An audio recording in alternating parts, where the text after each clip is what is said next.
So namaskar to everyone. I think there is everybody from across India and from different parts of the world also. And happy to get connected with Brahmo Samaj, one of the oldest reformist spiritual movement. This was, and always whenever I read about Sri Raja Rammohan Rai Garu and his work, it always inspired me. And I can say that was one of the first, like when we say this civil society organizations. I think in those days, this kind of organizations were the foundations, even for NGO movement or all kinds of movements around the world. I think that is because that was the path I have chosen. So I always like the founders of this kind of people very much, and you all are connected and doing lots of work. I'm very happy. So one of the most important things is tomorrow is the Earth Day. So there is a day for the Earth also. 4,500 million years ago, Earth was formed, but birthday we don't have because it formed over a process and over several millions of years. Whatever it is now. So still it is very young Earth, because always we see new land is being formed, and there is a lot of things that are happening on this Earth. And yes, this Earth Day especially, there was a theme given by the Earth Day organization. This is not part of UN actually. This is celebrated since very long. Say since April 22, 1970, this Earth Day is being celebrated every year, and nearly 193 countries are participating. And this year the theme selected was Planet versus Plastics. This is an important theme. Actually, the plastics are everywhere, and with this petroleum and other discoveries, the plastics have emerged as one of the byproducts. We have good and bad to say about plastics, but now the demand is 60% reduction in the production of all plastics by 2040. So that is the theme taken by Earth Day organization, and it is advocating this widespread awareness on the health risk of plastics and especially to phase out all single-use plastics. We have laws within India also, we have laws, and you have UN treaties also, and but we need a strong UN treaty on plastic pollution. So this is what they have chosen. So coming down to our own organization, Brahmo Samaj. So this was one of the greatest movements, and how this also the foundations or the principles of Brahmo Samaj is useful for us to be part of this kind of actions for a better world, for a sustainable world. So what is most important is the rationalism and the social equity. These are the foundations and principles of Brahmo Samaj, and these are also part of the this earth consciousness and environmental consciousness and sustainability issues. So that's how everything is related. This is where it intersects with our challenges. But what is another most important thing is universal brotherhood. This is, I think, recently Vasudhaiva Kutumbakam, that was under G20. The government of India has taken that slogan also, one earth, one family, and one future. So it means we are undergoing as a family together, whether the wrong is done in this country or that country, say pollution, it pervades everywhere. So everything is interconnected. This is what most important. All beings, biotic, abiotic, and every living thing on this earth has a role to play, and all are important. So this particular sense of responsibility towards the environment and all living creatures, that's what our organization also brings up. And respect for nature, as this is very important. Actually, least reverence, because everything is helping you to exist on this earth. But what is the reverence that you have for all those elements? See, any tree that you see, you should see that prana vayu when we say. So it is giving you that oxygen continuously without even taking any credit, not even a recognition from you. So like that, everything, right from micro to macro, what we say. So everything is working continuously for the sustainability. And yes, this environmental degradation and disproportionately the resources that are being used by the rich and affecting the poor and vulnerable population, these are some of the biggest things we have on this earth. So social justice is one of the biggest thing that is part of Brahmo Samaj. And education and enlightenment. People are educated, but they are not really enlightened or sensitive. This is very, very important. Sensitization goes beyond, like Buddha. He was sensitive, so that made him Buddha, not the education part. So I think here we have to reform the education process where we can really make people human beings. So I think this is where we need to work. And this ethics and all these things are there within this environmental movement. So even vegetarianism is also one way of having a minimalist lifestyle, and there are so many other things around that within minimalist lifestyle. So all these things would also help in environmental conservation and sustainable lifestyles. And the rational approach is applied to all environmental issues. This is very, very important. And here the community engagement is another important factor. Again, our collective action is very, very important.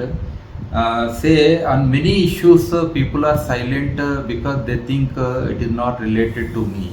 Something somewhere is happening. Say one forest fire is happening, the community around should respond to that forest fire, how to control that fire, let us say. So there I think this kind of individualism is there. So community engagement and we need communes for the sustainability on the earth. So this we need to create. And here again the spiritual connection is very, very important. Without being spiritual means it is questioning our own purpose of existence on this earth. So when we think that aspect, that is for me actually. So then definitely we humans will get connected to the nature and everything, and we try to protect and preserve it. And this reforms as it brought Brahmo Samaj overall, I think we need lots of reforms and revolutions as of now. Revolutions in the sense the really drastic thinking, and unless we do act, say this environmental degradation or climate action, these are some of the biggest challenges, and our actions are very slow. I think this need to be a big thing happening now. And this social activism had been there always, but this environmental and climate and other many, especially when we consider the sustainable development goal, there are so many areas where we need continuous activism in these areas. Activism doesn't mean to be negative about government. You can be always come up with solutions. This is very, very important. Many people don't bring up solutions. They only try to criticize and say this is bad and that is bad. So myself being in this environment and development could contribute across 15 countries and parts of 18 states in India, different solutions and challenges that I have addressed. So this without this action also, again when we tell somebody to do something, without that background of doing nothing, when you have done nothing, you don't have the right to preach or say something. So I think we need more action people currently rather than just preaching people. And this whole actually earth consciousness is the broader thing which I always connect with Geospirit. That's a program that I do exclusively with youth and children in the some of the remote parts across India, where I try to make at least live with nature one day. and with minimalist they have to live, and they have to make their senses completely active, all their senses, because right from eyes, ears, nose, smell, touch, feel, and like that we have many things that are not really made part of our real education actually.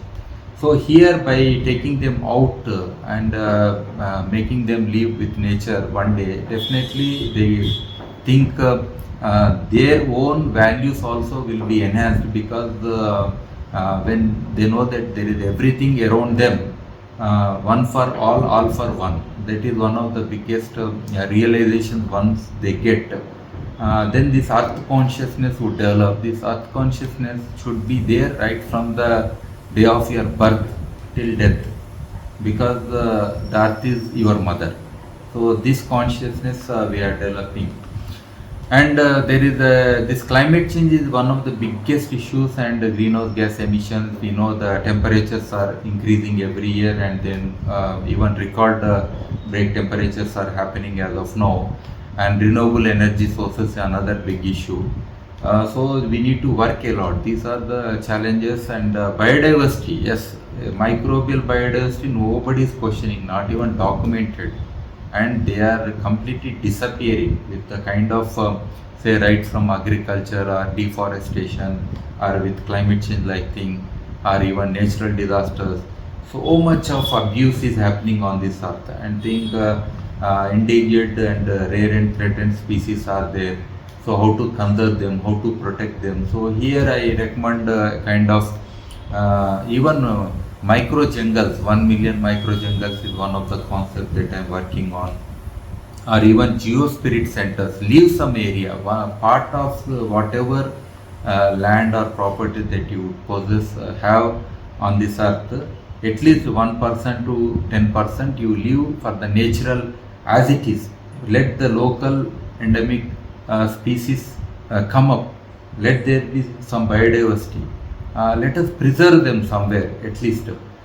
And within the whole process, I think we have bigger challenges like livelihoods. That is the biggest challenge as of now. And so what will youth will do, especially when they are educated, and this education is not making them to have a completion in their life, and how do they become at least meaningful in their life.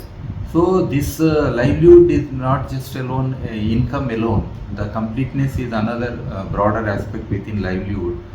So here we need to look at, and here consumption pattern, that is sustainable consumption and production. There is one goal within SDGs. This is also very, and we need to promote circular economy principles and sustainable resource management. This is a bigger area actually. So again here I said the minimalist things which I always prefer are nature-based solutions. They will always help in this kind of things. And pollution is there everywhere. See, when a person is polluted or our environment is polluted, there is nothing called good health. Health is not just the physical bodily health. Right from mental health to your kind of noise pollution is there, or visual pollution is there, information pollution is there in WhatsApp groups, let us say. So in this all kinds of pollution, what can we expect the human beings to be? Can we expect good human beings emerging from this? It's impossible. What you take in, what you eat, your air, water, soil, everything is polluted. So physically, mentally, or the socially, to take every aspect in your life, that is polluted. I think this thing we have to work a lot in all kinds of these issues. And yeah, ethics are very, very important. Actually, what we say is within ethics, honesty and integrity. Actually, integrity is one of the biggest things that is lacking on this earth. And this we have to bring for the stewardship for the earth, or for the sustainable living, or the sustainability of the earth. So integrity, even the definition many people don't know, and they are normalizing it. Like governments, when they discuss, you have done like that, they never say that I have done wrong. So everybody knows nowadays everything is transparent. Even all kinds of disciplines where people are there in different professions. I think the integrity is lacking, right from teachers to doctors to you name any profession across engineers. So it is lacking. I think we have to bring up this aspect as one of the most important things. And especially and the education is one thing where right from children, like I have some programs designed across schools. What is most important is to be earth consciousness. The fundamental things like air. Can a child sense what is the quality of the air? Can a child sense what is the quality of water? Sense means they should know exactly. By drinking water also they should know its characteristics. By touching soil, even by closing eyes, they should tell what kind of soil. By smelling soil, they should tell how much microbial life is there. Is it good for what? So even sand, silt, clay, everything they can do. These kind of small things, the fundamental things we can teach them, and they should be made part of their education. So I had been doing certain programs in this regard, and these are very useful things. And the policy, I say at least 30% the children should be sent to jungles in their education. Because mother nature is the best teacher. That's why earlier all our education had been in the forest, and our gurus were living in the forest only. And apart from that, you teach other things. So 30% of the time of a child, these possibilities are there now. So that we have to explore how to change our education system, which was never meant. See, modernization of education was meant for supporting the industries basically. But now I think education is redundant, as we need to change what we learned continuously to exist. This is not a government job when people are, most of them are outside, and for them they have to innovate, they have to relearn, unlearn, and new skills need to be acquired. And the education system or even the teachers are not capable to Gen Z or Gen Alpha, we say different age groups of children are coming up. So how do we address their aspirations?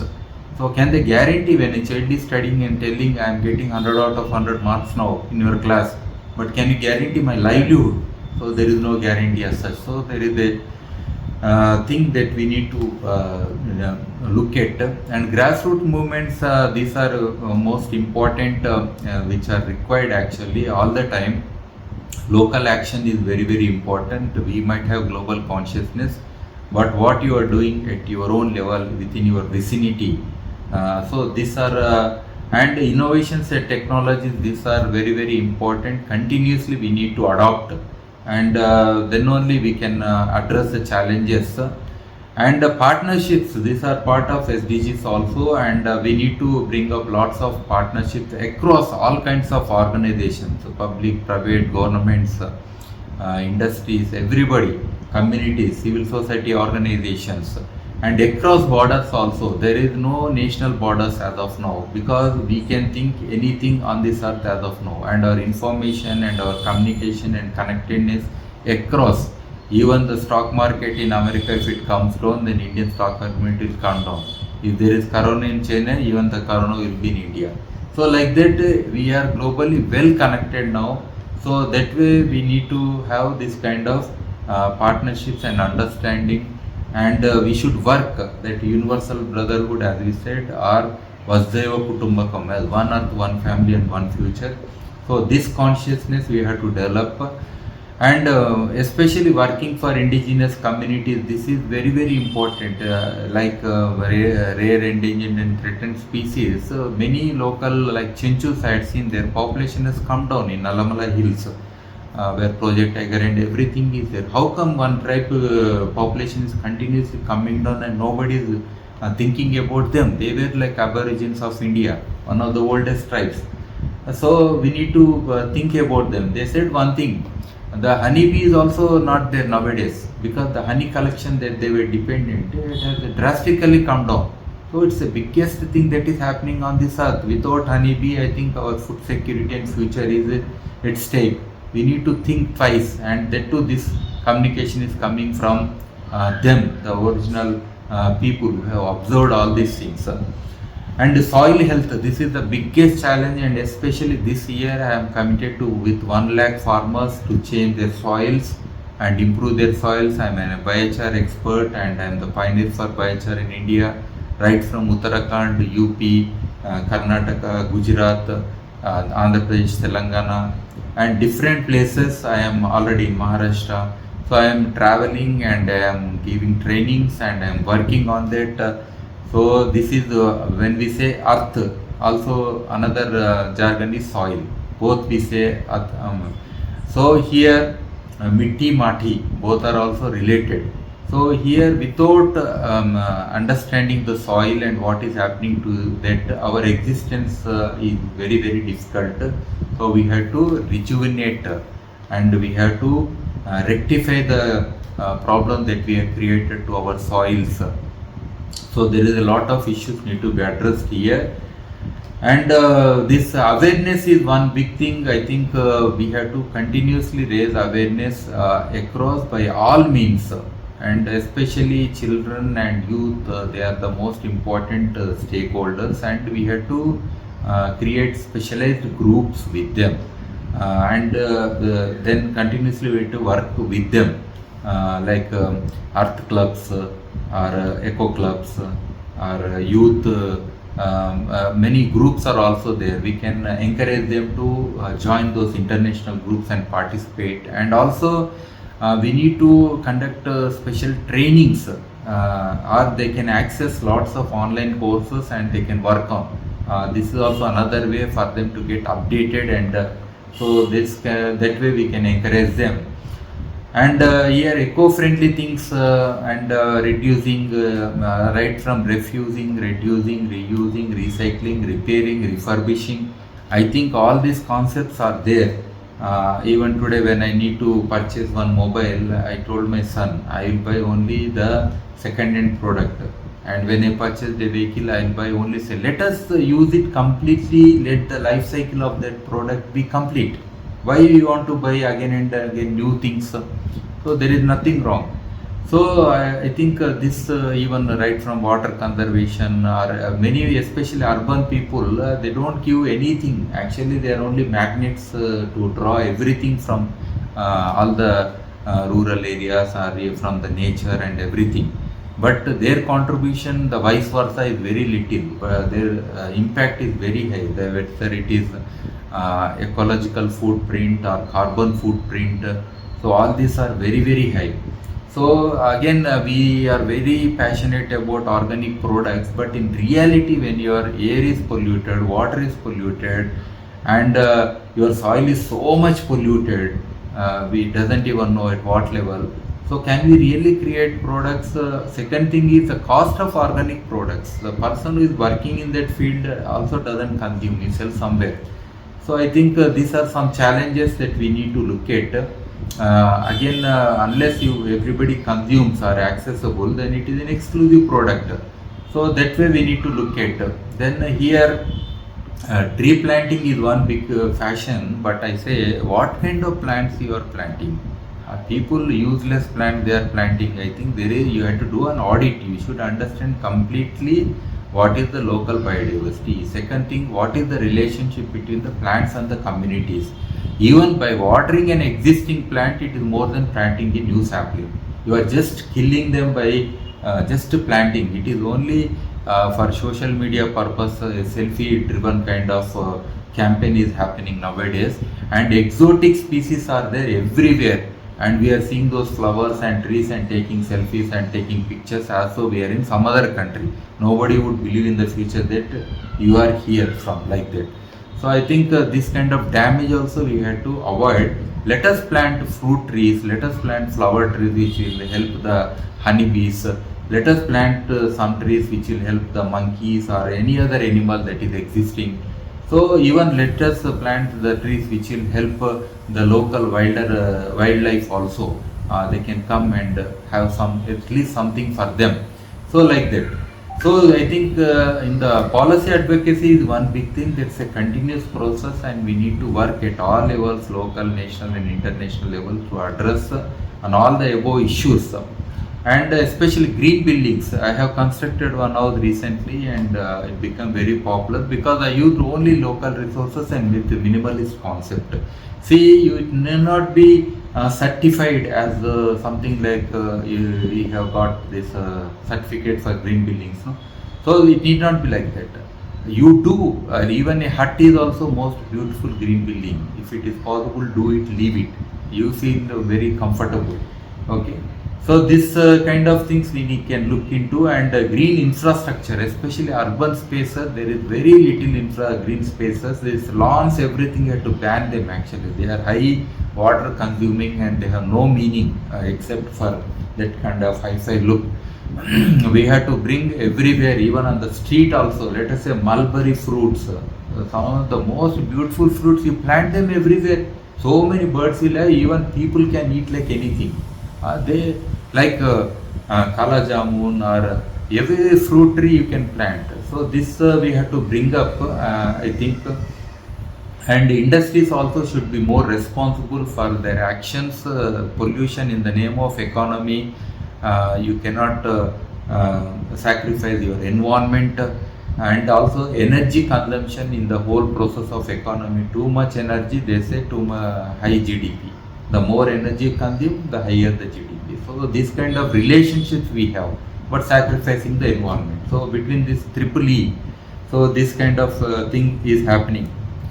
So we can, and restoring the natural ecosystems, especially wetlands. I worked on Bhitarkanika wetland ecosystem. I know how much the damage it is happening, right from sea level to even increased temperature. There is a shift that is happening, or even encroachment, or even aquaculture farms, or your drawal of water for urban consumption, or even the villages. So many things are happening. They are like kidneys for us. One of the all the wetland ecosystems. There are the high carbon sink areas. Even marine conservation, all our oceans are like the deserts now. Even the bleaching of the coral reefs is one of the biggest challenge that is happening. And here I think there is a lot to learn from the, say, what is there to learn from the Bushmen of Kalahari or the Eskimo from Arctic. There is a lot. The indigenous community, they have so much wisdom and they know how to live sustainably with their resources without impacting much. So I think why we are not learning, or why we have completely deviated, and our consumerism is one thing, I think, where we have created some kind of scales, feeling that I am so and so by spending so much. So that is even we have created so much debt for the nations. Biggest, every country has produced the debt, and we are now bargaining the future of the generations which are not even born on this earth, and we are sacrificing every life on this earth, every resource artisan. We don't have the right, and we are born in some of the most peaceful times with least war happening right from 1950s till date, but still we have spoiled the most, I can say, as compared to even earlier years. So these generations, I think, our attitude, way of life, and our behavior, I think there is nothing much we are giving to the younger generations to make a sustainable livelihood. So as a revolution and a movement, I think Brahmo Samaj, I can be associated with you in your programs or activities to think, to plan. It is not a deviation from what you are doing, but I think what values I can bring up from my own experiences and works that I have done. So for the sustainable development and sustainability on this earth. Building is under redevelopment. We pass by, we are only breathing in the polluted air and the noise that comes. We feel like leaving this place and going to another city. But as seniors, we can't do that. So what do we do? It was a wrong choice trying to live there even now. You can live actually if you go to any natural environment, you need not visit hospital so many times. Corona has proved that. When you stayed even at home, then hospitals were empty because you are unnecessarily moving and taking that more pollution. That's why you are visiting hospital. It is the other way around actually. So nature is the Vanaprastha Ashramam is the thing that is meant for old people only. After one age, they have to leave this all kind of positions and they have to go to a jungle. So that was what originally meant. So you have a choice. But our families are here, we can't. They won't come when we leave, so leave them. And one more, you said that even in buildings you can grow this. In most of the buildings now, which are painted, especially, they say no keeping any plants in the balconies. My balconies were full of plants. Now there is not a single plant. We have to remove them. We can do actually when we use lighter materials. I think we have to be innovative in that. So that possibility is there. I use biochar charcoal, which is very light. So that way we can do.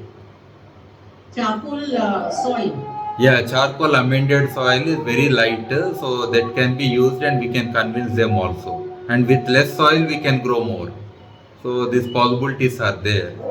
So maybe I need to conduct a workshop then to tell, especially rooftop gardens and urban gardens, vertical gardens. So there are many options. Yeah. Thanks a lot. Very informative talk. Thank you very much. Dr. Reddy, I have a question. You said that you have traveled many states and conducting with the children, the schools. So, any module you have decided that you are taking up with the school children? I have my books, sir, related to this, especially how to empower children in the world. That is one book I have written. And I have worked, say, in Gujarat, Ahmedabad, and the Surat. I have introduced low-cost air pollution monitoring sensors through children. So they themselves would assemble and put in schools, and they would send this data across. So parents would also know what is the pollution level that their children are getting exposed in their school at least. So that is the minimum awareness I think the children could teach the parents, something like that. Similarly, I involved children in Telangana and here for monitoring their irrigation, actually, like how much water is used for paddy if I go by this method, how much water I use in another method. So I introduced sensors through children to and implemented one project there. So of course they were more like projects, and here now I recently participated and designed with 10,000 school children in Telangana through education department, and there is one organization called Council for Green Revolution where I was the director. So I introduced this concept, and some concepts are being implemented as of now through children. So yeah, like that I think these are very much possible, but we need to enroll and slowly change our current education system. Only then these things are allowed. Otherwise nobody would entertain us also. Thank you. And I think what really touched me most was that you kept reminding during your talk about the role of Brahmo Samaj in reformation Yes. and revolution. So that really kept all of us up that yes, we don't only have to meet on Sunday evening for services. And Hyderabad Samaj is doing excellent work in tree plantation. I don't know if Yeah. you're aware of that. I am aware, madam. I am aware. Yeah, so I think they are making that impact where the nature is concerned. And second thing, what really touched me was also that when you said that you use something to the maximum and you gave an example of your mobile cell and what you shared with your child. And because my daughter is into fashion, she always says that don't buy new clothes because you don't know how much of clothes is being dumped into the sea and all. So, like, I always say very proudly, I'm one Indian mother who got her children married but didn't buy new clothes for the marriage, you know. So, when you were speaking, I was just visualizing today's generation. We blame them for so many things, but they are so much smarter and so clear in their thinking about the environment, you know. So, thank you very much. It was really lovely listening to you. Actually, it was a journey, madam, today. Like I was exposing my child to that market where we can get second-hand things. So all the way when our conversation happened, I think every parent should work on these kind of things. So I am a practical person, so I do like that only. I didn't realize my video was off. Thank you. Yeah, thank I thought it was on because I always keep it on. you. Yeah. Yeah. No, but because I'm in education, so I was seeing the thing also, and when you said change the education system, that will take another 30 years, but I think It doesn't take, madam. Raja Rammohan Rai ji, he himself is a reformist. He has done in his age or time in those days. So it's not a big thing that you are coming from that background. I think it's not a big thing for you. So we have to make other revolutions, reform movements. Otherwise, it will remain. Yeah. I'm so glad because we all had a meeting last night, and today I saw the difference, and then I hear you. I said, we are on the right path. Thank you so much. Thank you. Yes, sir. Namaste, sir. అందరికి Sai Bhaskar Reddy sir చాలా సార్లు 2 సార్లు మా గ్రామానికి Sai Bhaskar Reddy sir రావడం జరిగింది sir. అక్కడ ఉన్న ఎన్విరాన్మెంట్ రిసోర్సెస్ గురించి చాలా విషయాలు మాకు అనేక సందర్భాల్లో సలహాలు సూచనలు చేయడం జరిగింది. ఈ సందర్భంగా thank you very much sir. మీరు మన భారతదేశంలో వివిధ రాష్ట్రాల్లో మీరు చేస్తున్న అధ్యయనం మరిన్ని ఈ పర్యావరణాన్ని మరింత అభివృద్ధి చెందడానికి ఇంకా కృషి చేయాలని మేము అనుకుంటున్నాం సార్. అండ్ నేను ఈ సందర్భంగా మీ అందరినీ కలుస్తున్నందుకు మీతో మాట్లాడుతున్నందుకు కూడా సంతోషం వ్యక్తం చేస్తున్నాను sir. Thank you very much sir. Thank you, Ravi. Thank you. Thank I'm you. just going to quickly translate what he said, Raviji. He said that Bhaskar Reddy sir has visited their village in your bikes and inspired everyone there. So he is showing his gratitude towards him and saying that they need more support from him. Thank you very much. Yeah, actually, the spark for a movement. He created Manavuri Sainikulu and all that. I know him very well. So definitely he has such a good, very much conscious youth. Thank you everyone who is present today evening, and I'm sure that we are all inspired, and we will do whatever best possible from our side towards the Mother Earth. So I thank Bhaskar Reddy sir once again for a great evening, and